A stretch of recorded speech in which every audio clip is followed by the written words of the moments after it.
Hello, ఈరోజు ఈ వారం మీకు స్నేహం గురించి చెప్పబోతున్నాను. వింటారా మరి? కాసింత ఆత్మీయతని ఆశించడం మానవ స్వభావం. అందువల్లనే మరొకరితో మాట కలుపుతారు, ముచ్చటిస్తారు, స్నేహం చేస్తారు. ఏది ఆశించకనే స్నేహం చేయడం మాయామర్మం, తెలియని బాల్యం, కౌమార దశల్లోనే సాధ్యం.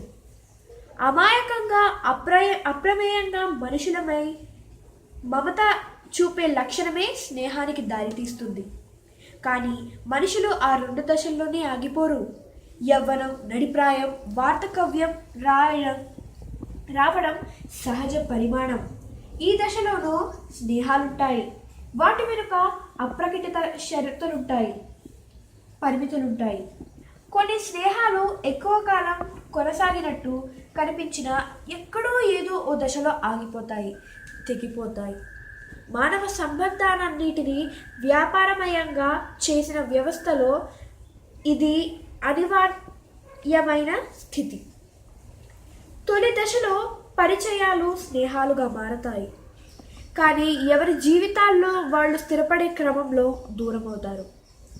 మళ్ళీ కొన్నేళ్ల తర్వాత కలిసిన ఆనాటి స్నేహతత్పత, వెచ్చదనము కనిపించవు. అలాంటి వారి నడమ స్నేహాలు పరిచయాలుగా పరిమళిస్తాయి. ఒకనాటి స్నేహితులే పరిచయస్తులుగా మారతారు. సంబోధనలు మారిపోతాయి. నువ్వుకు బదులు మీరు అని ప్రస్తావించాల్సి వస్తుంది. ఇద్దరిలో ఏ ఒక్కరు అధికారంలో, సంపదలో, సామాజిక హోదాలో హెచ్చు స్థాయిలో ఉన్నా ఇలాంటి స్థితిలోనే ఎదుర్కొంటారు. యవ్వన ప్రాయం ఊగించి శాసించే రోజుల్లో గంటల తరబడి మాట్లాడుకున్న వారి నడుమ కొన్నేళ్లు గడిచాక కలుసుకుంటే మాటలు కరువవుతాయి. ఏం చెప్పాలో, ఏం మాట్లాడాలో తెలియని అవస్థకు లోనవుతారు. ఆర్థిక సంబంధాలే మానవ సంబంధాల్ని నిర్దేశిస్తున్న కాలంలో స్నేహం ఒక ఎండమావి.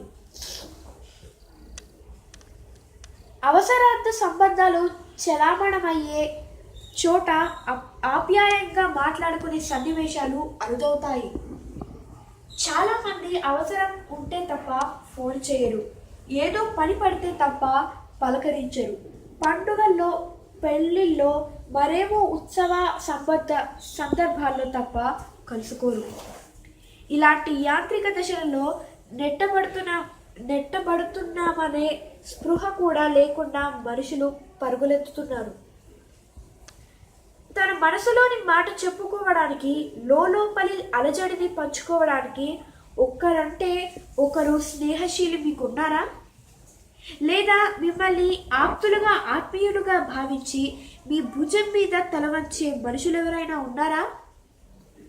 ఆలోచిస్తే, వివేచిస్తే కనిపించేది శూన్యమైతే ఆ బతుకు ఒక ఎడారి, ఓ ఒంటరి దీవి.